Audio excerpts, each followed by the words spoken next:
KFIZ News Time. It is 8:10, and welcome to Landscape Smart, presented by Rademann Stone and Landscape Company. I am Matt Hinker, and joining me today is Ron Rademann and Master Gardener Delores. Phone lines are open for your questions at 923-1450 or 1-888-900-1450. You can't give us a call. Shoot us an email with your landscaping and gardening questions at kfizstudio@gmail.com. Ron, Delores, good morning, and welcome on this cool Saturday morning. Good morning. Yeah, the last few mornings have been pretty chilly. Yeah, been chilly. It's it kind of have Feels to run like back fall to in the air. A little bit. I run back to my car and grab a long sleeve shirt when I go out and start it up in the morning, and then run back in the house and redress. Right. Like I've been mentioning this morning, I actually wore a hoodie in today, just, for my early morning. I had to take it off here just now. I started getting a little warm in the studio, but I felt like, I'm going to put a hoodie on before I walk out the house today. So, well, and even the 10-day, 2-week outlook is there's like 1 or 2 days it's supposed to hit 80 or 81, but otherwise it's all 70s for highs. Yep. So that's kind of unusual for mid-August. Yeah, usually this is the dog days of summer, right? The sweltering heat, high humidity, not getting much storms, and it's just the humidity lingering. Yeah, this is really unusual. I was surprised to see the forecast as well. It makes you wonder. We had such a warm March, I and know. now it feels like fall is early. It really, you're right. It does. It does feel like fall is settling in a little early. We'll see, obviously, if it maintains, but I'll say this: it seems like it's probably a good time for people, and can't say you don't have the opportunity to get outside and get stuff done because the weather's been nice. It hasn't been too hot. We haven't been getting the rain, so you can definitely be getting out and getting stuff done. Yeah, that really makes outdoor work much easier. It's not nearly as unbearable. Right, when it's in the 70s, and so there's a lot of season left, a lot of time to get some things done in your yard. We're kind of starting in now with with transplanting and digging evergreens, and you want to do that sooner rather than later. They benefit by the warm ground temperatures. The new growth is finished for the year. Yep. And they've hardened off, and it's a great time to plant them or transplant them. And you want to take advantage of that opportunity. In the spring, they're trying to grow, and they've got a lot of new growth, new shoots on them, and you're jostling them around when they're trying to get ready for spring. So if you're moving them at this time of year, it's just a lot easier on the plant, and you get them planted now, transplanted now, rooted in now, and then they take right off and grow next year, and you'll get almost an extra, probably an extra 6-8 inches of growth off of them by planting them now rather than waiting until spring. So if you're buying evergreens, it's a great time to buy them because you're going to get you're getting a free 6 inches of growth plant. Yeah. You might as well say next year rather than waiting until spring. So all right. I assume I have a question here on email. We'll get to that, but I assume Rademann's is open this morning. Yeah, Rademann's is open this morning. We'll be open until noon today. Excellent. And as of right now, I think you can still get a delivery if you are looking for something for today, or work on today, this afternoon, and tomorrow. And of course, Monday through Friday, we're open till 4:30. Yep. But today until noon. So. Yep. And I'd imagine if you want some delivered, the best way to find out is give them a call.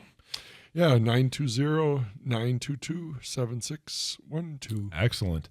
All right. Danielle has emailed us and asked us, says good morning. Good morning to you, Danielle. How does one start a compost pile? I understand that grass clippings are needed. However, they need to be weed-free. Any suggestions, please? Compost pile needs to be green and brown. So you can use grass clippings, but throw some dirt on top of it, or you are going to have a smelly mess. And having weeds in it is not a problem because your compost pile needs to get hot, and that will kill your weed seeds. So Okay. So there's no worry of it germinating or anything like that. not if you get it hot enough. Okay. And once you put soil on top of it, then you want to water it so that it starts to heat up. Okay. And you can layer. You can Yep. put something else green, which most people don't understand. Coffee grounds are green. Interesting. Yes, they're full of nitrogen. And then on top of them, you would want to put another little layer of soil or branches, leaves. Okay. And the best thing to do is to Google it and find out, because you may have some things in your yard that will work that Right. I can tell you something and you'll say, well, I don't have that. Look at the list to see what there is to What else add is there, brown yeah. and green and brown and green and get it working. It has to be damp. Doesn't have to be extremely damp, but it does have to be damp to work. Okay. So when you're saying the brown and green, is that like layering on top of each other then? Yes. Okay. Uh-huh. Okay. So And you'd some start people with never some even- grass Yeah. clippings and then just throw a couple shovels full of dirt Dirt. in and then Water it. water, mix it up and then water Mm-hmm. it. Okay. Some then- people never mix their compost pile, and it takes longer, but it can be done. Okay.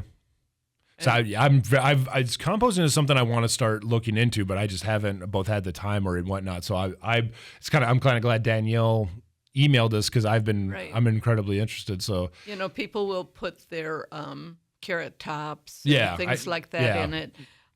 Unfortunately, compost piles do have a tendency to attract rodents. that does not surprise me. So if you don't want rodents in your city lot, I would not compost. I would take it to the city compost pile. Okay. It's just, it doesn't cost anything. It's open 24 Mm-hmm. hours a day. If you're a city resident.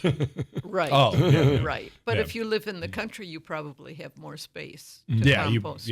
and the concern of rodents is probably. I mean, they're going to be out there for sure, but Oh, they're there. yeah, they're definitely going to be out there. But and what's funny with the rodents, I don't know if I'd be too worried just because I think we're lucky enough, or it depends on a matter of perspective. We have a decent amount of cats wandering in the neighborhood, so it seems they do a pretty good job of keeping the rodent population at bay, thankfully. But Well, talking about cats, the city just started a program with the rescues.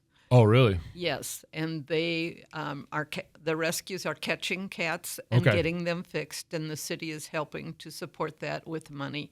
That's to get good. them fixed, because feral cats cannot live in a home. No. They are better off running around eating all those little mice and chippies. Yep, And, pretty much. And we need them. Yep. A city needs rodent control. And so, My house needs it, which I have it. yes. in the form of a house cat, two of them in fact, but one of them doesn't seem to be too interested in mousing. The other one very interested. So We could talk about cats all day. I could too. Because we've got the puppy. I could do animals all day, and that's not what this show is about. So No. we will not we will not go down that road.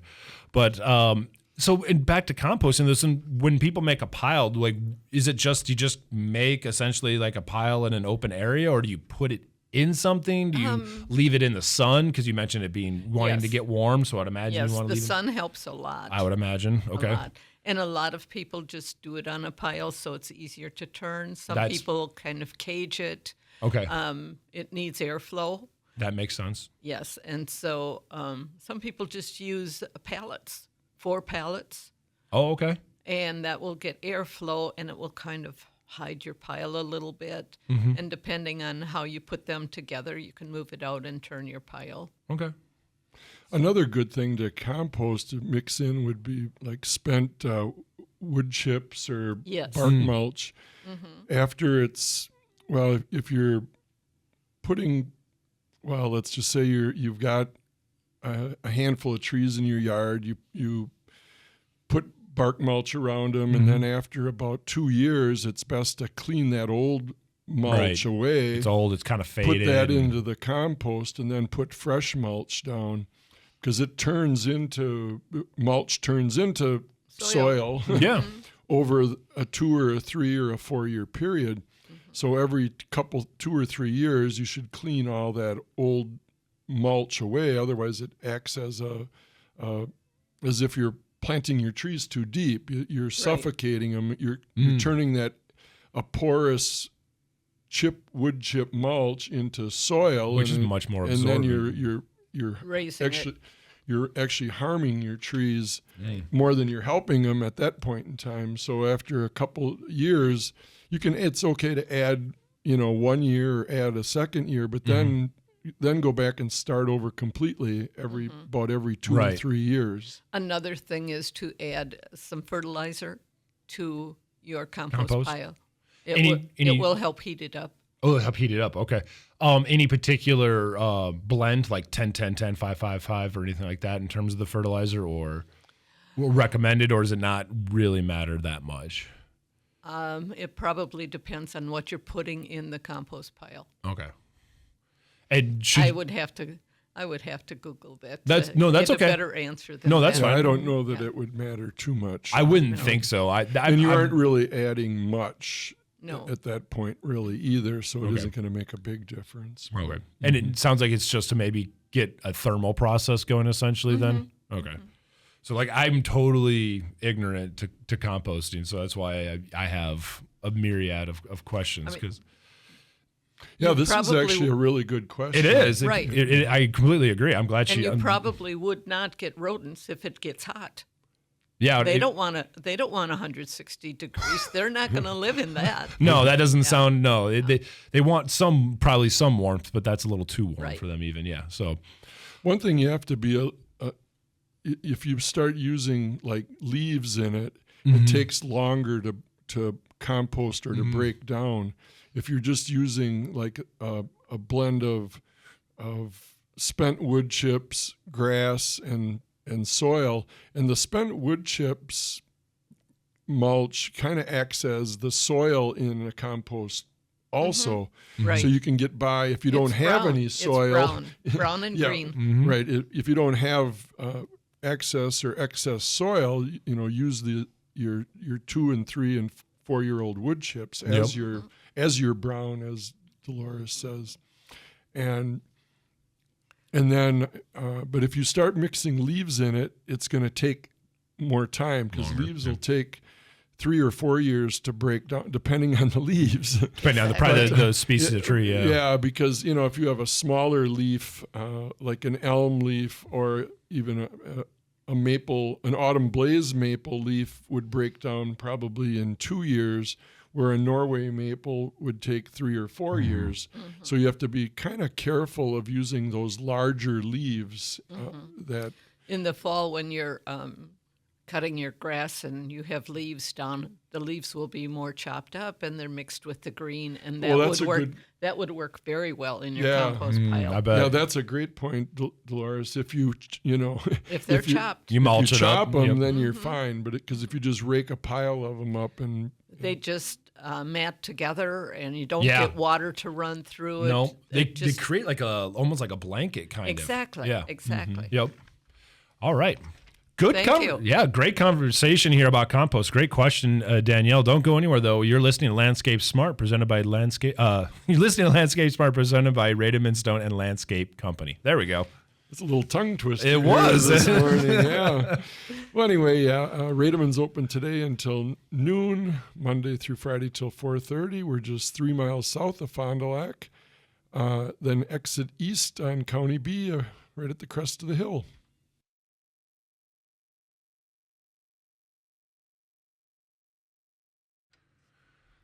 Welcome back to Landscape Smart, presented by Rademann, Stone and Landscape Company. I'm Matt Hinker, and joining me today is Ron Rademann and Master Gardener Delores. If you have any in landscaping or gardening questions, give us a call at 923-1450 or 1-888-900-1450. Can't give us a call? You can shoot that question over via email at kfizstudio@gmail.com, like Danielle did with that wonderful composting question, which is really helpful because, like I said, composting is something I would like to look into start doing here going forward. So. What I just did is Google, and it says green materials include fruits and vegetables, scraps, tea, coffee grounds, crushed eggshells, grass clippings, green plant cuttings, old flowers, and many weeds. What it doesn't say is don't put tomatoes in there. Tomato plants should not go into the compost pile. Why is that?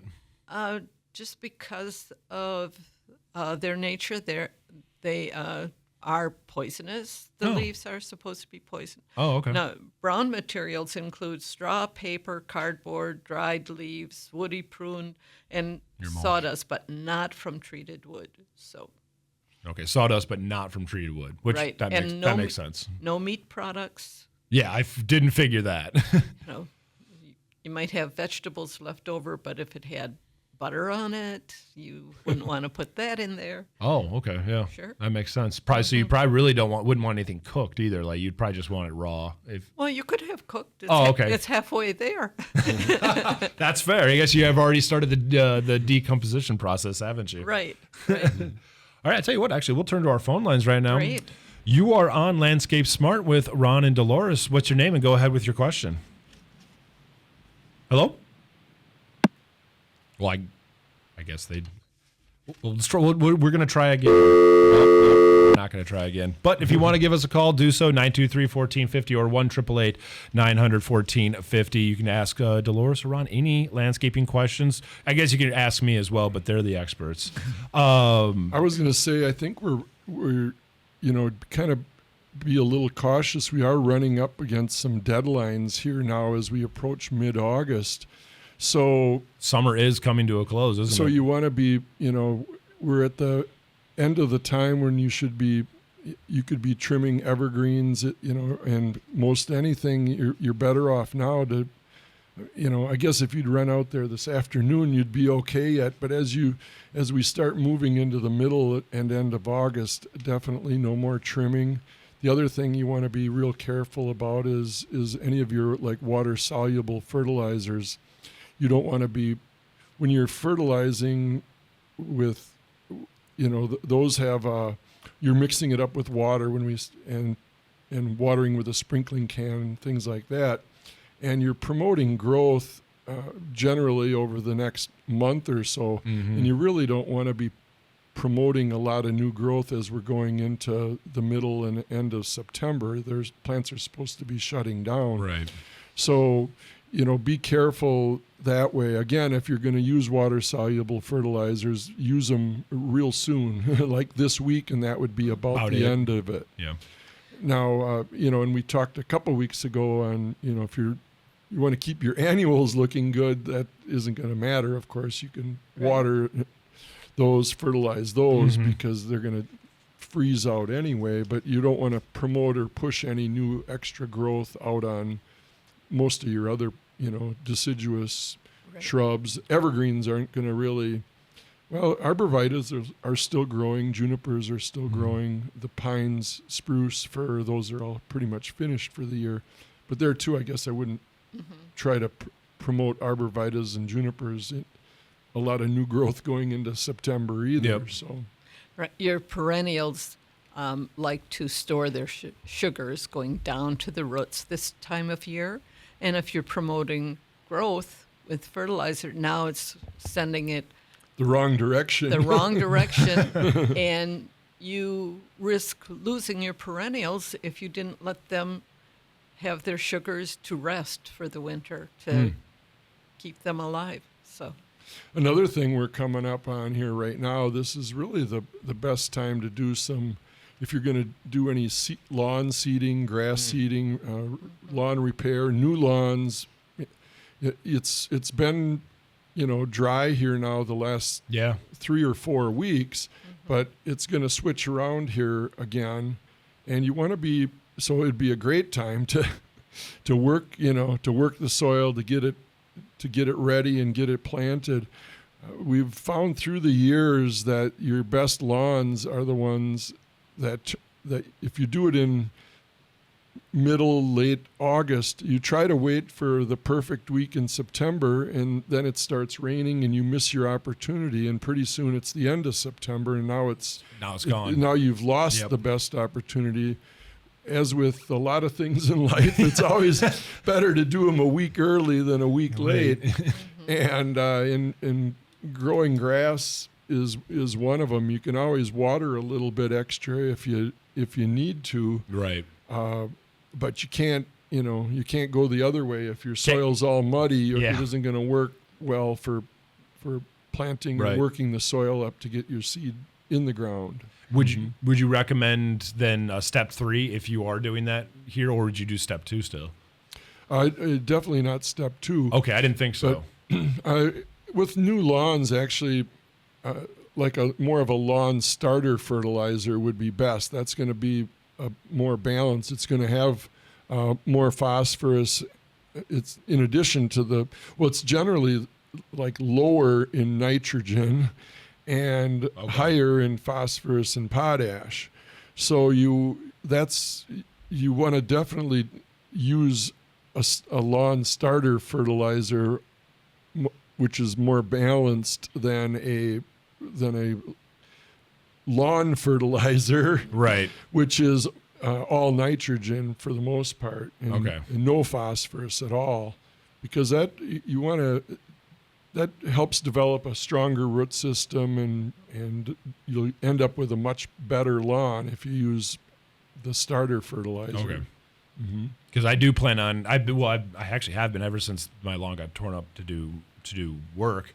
I've been replanting. I've been doing spring and about this time for the last couple of years, and it's worked out well. So, but the one thing I haven't been doing is I'm good about the step 2 when it's needed in the spring and everything. But I don't. Well, I wouldn't do anything right now. The best thing you can do for your lawn is probably water it if it needs water. Yeah. I meant after seeding. Sorry. Yes, I meant after seeding. No, I'm not. I haven't been doing anything with it right now, minus the mowing it when it needs it. Other than that, so wait and get your wait a little bit here for step 3 right now, and that's usually best more like in the first part of September. You could do your step 3 and let it, because it has been dry, which kind of takes me to the next thing here, because it's, even though we've been kind of getting a few, generally, some thunderstorms and some rain, it's dry down below. Yeah. And so your lawn, it's a little bit deceiving right now, and it was so wet earlier in the season, everybody thinks, we're in the clear for watering. But if you planted anything last year or this year, I'd water it right now, because and when I say, not necessarily grass, that would be okay, because the top inch or 2 or 3 or 4 is generally in pretty good shape. And of course, areas of Wisconsin are different, but for the most part, we've had the timely rains to keep the surface wet, but we haven't had any good long 2-day rains, 3-day rains now. Good soaking rains. The good soaking rains. Yep. So, it's dry down below. And if only the top 1/3 of a root system is supporting your tree, it's not good to have the bottom 2/3 not supporting your trees and shrubs and evergreens and things like that. So you want to water right now, give them a good deep soaking. Don't just water for a minute. You have to get that bottom foot or 2 feet or 3 feet, wet. And if you've got trees, shrubs in your yard that have been there for years, they're okay. But anything that was planted last year or this year, it could use a little help right Yeah. now. Well, you want those roots diving down deeper, right? So Right. You want to get that water down there so they go reaching for it. Yeah, light watering is very hard on plants because it promotes growth near the surface. Yep, and that's not going to build them out for the long haul. Exactly. And if you're watering these, these, like right now, you water it once and you're probably good for the rest of the summer. It's not like you have to. Right, it's not something you got to keep doing over and over. Right, yeah. Because you can overwater. Well, and if you're watering now and you wait if you're listening in a couple weeks, we'll tell you again. But if things are changing, but the 10-day, 2-week outlook isn't really calling for much of that. No, it's not. So why wait 2 more weeks when it's dry now, when it needs it now? Yeah, exactly. All right, excellent. So I tell you what, we will take our second break. Do not go anywhere as you are listening to Landscape Smart, presented by Rademann Stone and Landscape Company. So yeah, Rademann's open today until noon, Monday through Friday till 4:30. You can still get a delivery today, 920-922-7612, or stop on out just 3 miles south of Fond du Lac and east on County B, just off 41.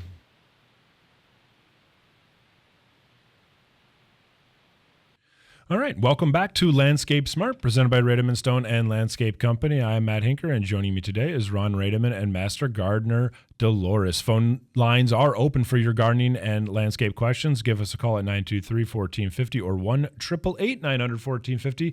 Can't give us a call? You can shoot us an email with that question at kfizstudio@gmail.com. And speaking of the phone lines, we're going to turn to the phones right now. You're on Landscape Smart with Ron and Delores. Go ahead with your name and question. Yes, Ron. My name is Daryl, and I was just kind of wondering, I had some nice perennials on the east side of the house, and when they were flowering real good, but when we had them heavy downpours, it just stripped the leaves right off, and it's pretty much just the stems are hanging there now. Would it be a good idea to cut them down now to the ground level, or should I just leave the stems there for a while yet? Well, does it have new leaves at the ground level? No. I would leave as much as you could, maybe 6 inches, so that some leaves can develop. Do you know like what perennials is a pretty broad subject? I think it's the rhododendron. Oh, well, that's a shrub, and it's evergreen. No, it comes out with pretty nice colored flowers when it blooms. Yeah, well, I guess in either case, I don't know that. I think I would probably try fertilizing it yet right now. They're again like a water soluble one that there's some Fertilome products that you mix with water, and you'll get it, because you might want to try to give it a little jolt here. Right. I wouldn't cut it back. Yeah, I wouldn't do it. Yeah, I wouldn't, or maybe cut it back a little bit, but not to the ground extreme. or anything like that. No more than a third. But if it doesn't start growing anymore this year, it probably won't survive winter, because it's got to grow enough and then reset its, reset for next year, so to speak.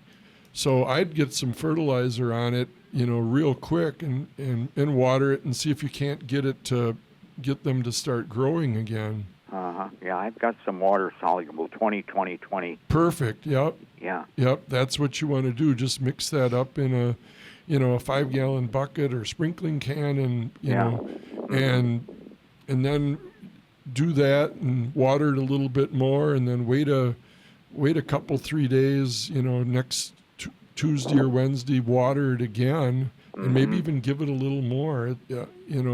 But because you're going to almost have to shock it a little bit to really get it to push. And when we talk, you shouldn't be using water soluble fertilizer. When we say that, we're talking about healthy plants. Yeah. But if you have a plant that needs it, then you it's better than the alternative. We don't really know. Some years it's real nice into September and October and November. So in this case, that's what you're kind of hoping for.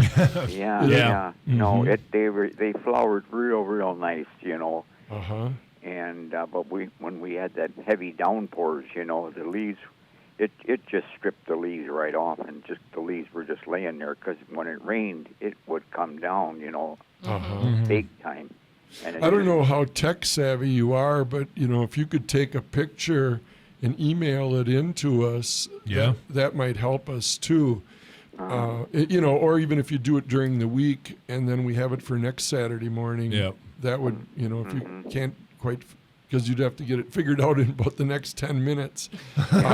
Right. Yeah. If you'd catch us to catch us today yet, but that would help us give you, but I would definitely do that. I'd use your 20-20-20 on it. Yeah, it just, when that rained, I'm sure there was a lot of flowers, that just stripped the flowers right off, just took it right. The stems are still hanging there yet, and they were flowering real good. And no show of new leaves coming. No, not that I not that I can see. Yeah, you're gonna have to give that a shot. Yep. So well, thanks for the call. All right. Okay, fine. Thank you. Yep. Thank you. Yeah. All right. Bye. We want to keep things right rolling. You're on Landscape Smart. You have a question for Delores and Ron? Yes, I do. I'm concerned about our strawberry bed. Usually by this time of the year, it's shooting out runners. It's not doing anything. I don't know. It was underwater too the spring or the summer when we had all that rain. I don't know. We did give it some 10-10-10 when I mowed it up, but just wondering if there's anything else I should be doing. Well, again, maybe you want to try some, either, Miracle Grow or Fertilome in that water-soluble fertilizers, and see if you can't get them, spark a little something. Sometimes when, if areas are underwater, it depletes the nitrogen, and maybe the 10-10-10 wasn't quite enough. So I would try again, mix them up in a sprinkling can and water that area with. Is it like a large area or? Yeah, it's quite not commercial, but it's pretty good size. But I think you might have to try that, or you're not going to have anything for next year. I know. That's what I'm worried. So just a water-soluble fertilizer then? Miracle Grow or? Yeah, Miracle Grow, or there's some Fertilome products, and they're going to be a little more balanced, similar to 20-20-20, or out at Rademann's we've got 9-15-13, and so that would be a good, again, a good mix. And again, it's not real high in nitrogen. That phosphorus and potash is what you need for root development and fruit development, for that matter too. So that would be a real good one to use. So, and that's 9-15-30. 13. 9-15-13 is what 13. Is the Fertilome product that we have out at Rademann's. Okay. And I'll have to do some things quick. Yeah, and there too, the sooner the better. Again. Yeah, don't wait. Yeah. Mm-hmm. Yeah. Okay. All right. Thank you. Yep. Yeah. Thank you for the call. Have a good day. Bye. Yeah, some of these areas that were flooded out in spring, it depletes the soil. Mm-hmm. It pretty much almost ruins the soil. Let's just say, and then you have to build it back up, and and I would, the 10-10-10 would be okay too, but it's that would be a little better to use more in the off season. Let's just say, she should, in this case, use the water soluble now, and then wait until like the end of September into October, and then then go back with a granular 10-10-10. So, all right. Well, the phone lines are lighting up now, so we'll return back to the phones here. You are on Landscape Smart with Ron and Delores. Go ahead with your name and question. Yeah, I'm Bob, and I got a question for Delores. I was wondering how soon she hangs her onions after the tops tip over. Well, if it's drying, you can pull them and hang them up so that they complete drying. I didn't know if you wanted them to dry out more in the garden or get them when they've been open for about 2 weeks now, so I thought I should get them out before it does start raining. Well, having them sit in the ground, you risk rain on them and then rotting. I would, if they've been bent over for 2 weeks, that's plenty of time to pull them, but I would tie them in bundles and hang them where they have airflow. In your garage, someplace where they're not bundled and laying down like the ground is. They need to dry out some more. Okay, and they've been, above the ground, the plants themselves, or the bulbs. Right. They look real good. So yeah, but I would pull. Getting them out then. Yeah, I would pull them. Okay, thank you. All right. Thank you for the call.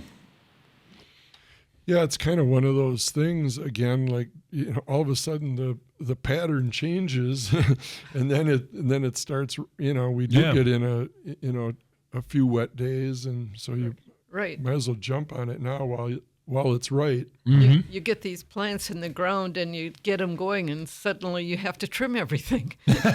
Well, and it's, this year is a little bit different. A lot of people look at their calendar and they say, well, I don't usually do those until, the middle or end of August. Well, this year, when you start things out 2 or 3 weeks early, they finish 2 or 3 Things weeks. get moved up. So the timetable, yeah. So you have to kind of, adjust on that, because, typically, if you're planting 3 weeks later, you're not harvesting or thinking about picking things like onions now until the end of August. Well, this is different now this year. End of August came sooner this year. Right. All right. I tell you what, we'll take our final break. Don't go anywhere as you're listening to Landscape Smart, presented by Rademann Stone and Landscape Company. So, once again, Rademann's is open today. You can give us a call and we can still get you a delivery, or otherwise stop out and say hi to the crew. 3 miles south of Fond du Lac. Easiest way is to take Highway 41 out of Fond du Lac, north out of Lemire, and east on County B.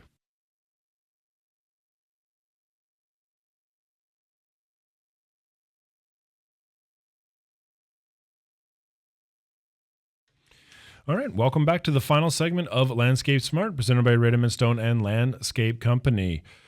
Give us a call at 923-1450 or 1-888-900-1450. If you have any questions in terms of landscaping or gardening, or you can shoot us an email at kfizstudio@gmail.com. And speaking of email, we have one. Dean emailed us this morning. He says, good morning. Good morning to you, Dean. Just wondering, when is the best time and best technique for splitting hostas? And mine are getting so big, they're starting to grow into each other, which is not uncommon. So thank you and have a great day. Hostas growing into each other is gorgeous. Yes. The best time to split hostas is when they're first coming up, 3-4 inches tall. You can see exactly where you can put a good rooting knife or a good shovel and split them. Sometimes you might want to dig up the whole plant so you can see exactly what there is. But spring is the best time if you really want to do it now. You can try and water them in well when you transplant them. If anyone splits and moves them now, or even just moves them, probably make sure they're watering after the move. Probably, of course. Yeah, like any plant. Yeah. You It's really want probably to get not it. It's not really the best time now. No, spring is the best. Yeah, or even, any time, almost any time other than now. This is probably the worst time. Well, like we've to mentioned do it. earlier, you want roots getting set and Right, they're start. And when you transplant something, now you want it to start growing, and again, you're promoting, or you want it to push out new growth. Going into the wrong time of year. Yep. Correct. So now with a hosta, I don't.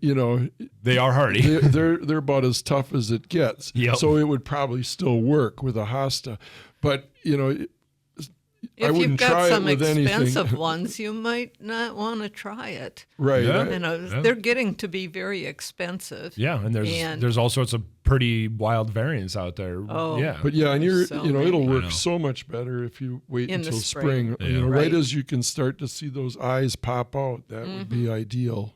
All right, there you go. And that's good for me to know, because I probably should. I might have some that I want to split up a little bit in my backyard, but I'll obviously wait till spring to do that. All right, looks like we have someone up. We do all right. We have someone calling in. You are on Landscape Smart with Ron and Delores. Go ahead with your name and question. Hi, I have a tree form of a panicle hydrangea, and it's really heavy and weighted. I'd really like to trim it back really far, but I don't know when and the best time to do that. Well, it might be cruel love, because you might have to do it right now, because a lot of times on these tree form hydrangeas, those flowers are so big and so heavy that you get a thunderstorm and it'll tear it apart. So what I would do is, if that looks like it could be a possibility, I would thin it out.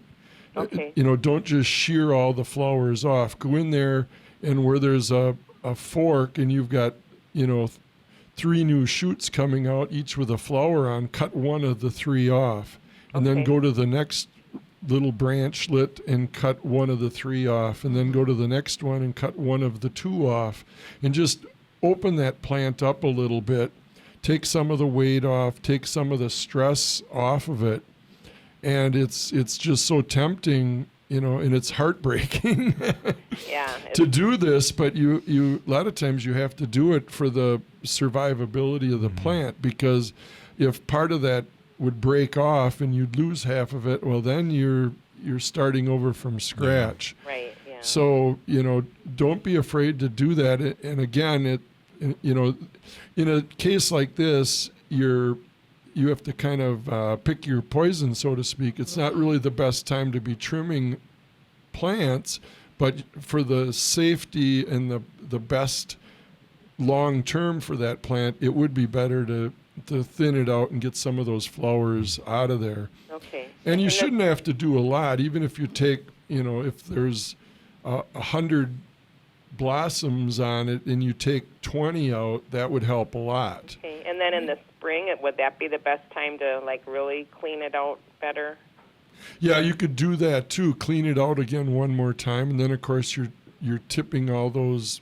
Just cut the tips off the spent flowers. But when there's no flowers or no new growth on it, you can also kind of see what you're doing, so to speak. Yeah. It's hard to do a proper trim right now Yeah. with all those leaves and all those flowers on there, because you can't really see what you're doing. That's heavy. There's a lot to work around, yeah. But it's best to remember never to do more than 30% of your plant at a time. Okay. Because in the spring there was a couple spots that I cleaned out, and I got some beautiful new shoots, and I can trim those back again too to get some more denseness. So.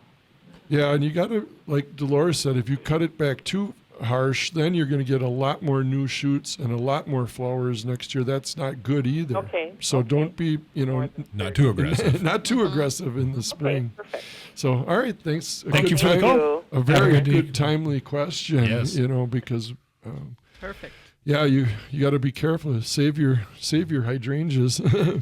So anyway, yeah, Rademann's open today until noon, Monday through Friday until 4:30, and we're just 3 miles south of Fond du Lac.